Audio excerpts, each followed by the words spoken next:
اولاد اللہ پاک کی عظیم عطا ہے، بیٹے کی صورت میں ہو تو نعمت اور بیٹی کی صورت میں ہو تو رحمت۔ لیکن ویورز، جہاں اللہ پاک ہمیں اپنی اس نعمت و رحمت سے نوازتا ہے، وہیں اس کے کچھ حقوق بھی ارشاد فرماتا ہے، جن میں سے ایک حق بچے کا اچھا نام رکھنا بھی ہے۔ جی ہاں، اچھا نام پیرنٹس کی طرف سے بچے کے لیے سب سے پہلا تحفہ ہے، جسے بچہ عمر بھر اپنے سینے سے لگائے رکھتا ہے، یہاں تک کہ قیامت کے دن اسی نام سے اسے پکارا جائے گا۔ تو ویورز، آج کی ویڈیو میں بات ہوگی how to name a child, یعنی بچے کا نام کیسے رکھیں۔ ہمارے پیارے نبی صلی اللہ علیہ وآلہ وسلم نے فرمایا، آدمی سب سے پہلا تحفہ اپنے بچے کو نام کا دیتا ہے، اس لیے اسے چاہیے کہ اچھا نام رکھے۔ ایک اور حدیث میں فرمایا، بے شک قیامت کے دن تم اپنے اور اپنے باپ دادا کے ناموں سے پکارے جاؤ گے، لہٰذا اپنے اچھے نام رکھا کرو۔ تو سب سے پہلے یاد رکھیں کہ بچے کا اچھا نام رکھنا پیرنٹس کی سب سے پہلی ذمہ داری ہے۔ لیکن ناؤ ڈیز ہماری سوسائٹی میں لوگ خود اپنے بچوں کا نام رکھنے کے بجائے دوسرے رشتہ داروں پر یہ ذمہ داری ڈال دیتے ہیں، جو خود علم دین سے دور ہوتے ہیں، اور بچوں کے ایسے نام رکھ دیتے ہیں جو شرعاً ناجائز ہوتے ہیں، یا جن کے کوئی میننگ نہیں ہوتے، یا پھر اچھے میننگز نہیں ہوتے۔ تو ویورز، اچھے نام کا اچھا اور برے نام کا برا اثر ہوتا ہے، لہٰذا برے نام سے بچتے ہوئے اپنے بچوں کے نام انبیاء کرام، صحابہ، اہل بیت اور اولیاء علیہم الرضوان کے مبارک ناموں پر رکھیں، جیسے ابراہیم، اسماعیل، عثمان، علی، حسن، حسین، آسیہ، فاطمہ، عائشہ وغیرہ، تاکہ بچوں کا اپنے بزرگوں سے روحانی تعلق قائم ہو اور ان نیک ہستیوں کی برکت سے بچوں کی زندگی پر اچھے اثرات مرتب ہوں۔ اچھا نام کیا ہے؟ اچھا نام وہ ہے جو بے معنی یعنی میننگ لیس نہ ہو، جیسے بدھوا، پپو وغیرہ، اور نام میں فخر و تکبر نہ پایا جائے، جیسے بادشاہ، شہنشاہ وغیرہ، اور نہ برے معنی ہو، جیسے عاصی، ابتر وغیرہ۔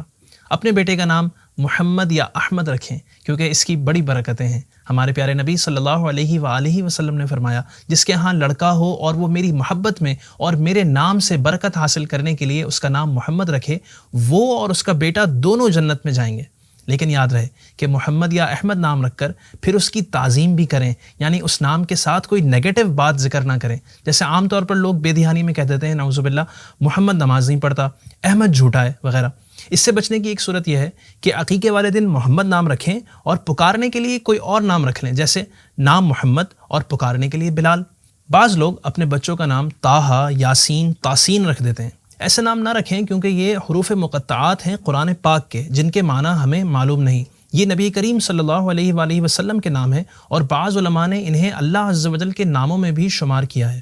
اینی وے، جب معنی معلوم نہ ہو تو ہو سکتا ہے کہ اس کے معنی ایسے ہوں جو حضور صلی اللہ علیہ وسلم یا اللہ پاک کے ساتھ خاص ہوں، لہٰذا یہ نام نہ رکھے جائیں۔ ہاں، غلام طٰہٰ، غلام یاسین نام رکھ سکتے ہیں۔ اللہ پاک کے وہ صفاتی نام، ایٹریبیوٹیو نیمز، جن میں ایسی صفات کا ذکر ہو جو اللہ پاک ہی کی شان کے لائق ہوں، ان میں لفظ عبد کا استعمال ضروری ہے، جیسے رحمان۔ اس میں رحمت میں بہت زیادہ مبالغہ ہے، تو کسی کا نام صرف رحمان نہیں رکھ سکتے، بلکہ عبد الرحمن نام رکھیں۔ اسی طرح اللہ پاک خالق ہے، رازق ہے، لہٰذا بچے کا نام خالق نہیں بلکہ عبد الخالق رکھیں۔ اسی طرح رزاق یعنی بہت زیادہ رزق دینے والا، تو عبد الرزاق نام رکھیں۔ نام کو بگاڑ کر کوئی نک نیم نہ بنائیں، جیسے بلال کو بلو، بلا پکارنا، رضوان کو رجو کر دینا۔ سنت یہ ہے کہ بچے کا نام 7ویں دن رکھا جائے، بچے کا نام رکھا جائے، سر مونڈا جائے اور عقیقہ کیا جائے۔ ویورز، بعض لوگ قرآن پاک سے نام نکالتے ہیں اور وہ اس طرح کہ بس قرآن پاک کھولتے ہیں اور جو لفظ سامنے نظر آیا وہ نام بچے کا رکھ دیتے ہیں۔ یہ طریقہ بالکل درست نہیں، اس سے خود بھی بچیں اور دوسروں کو بھی ایجوکیٹ کریں کہ یہ نام رکھنے کا اسلامی طریقہ نہیں ہے۔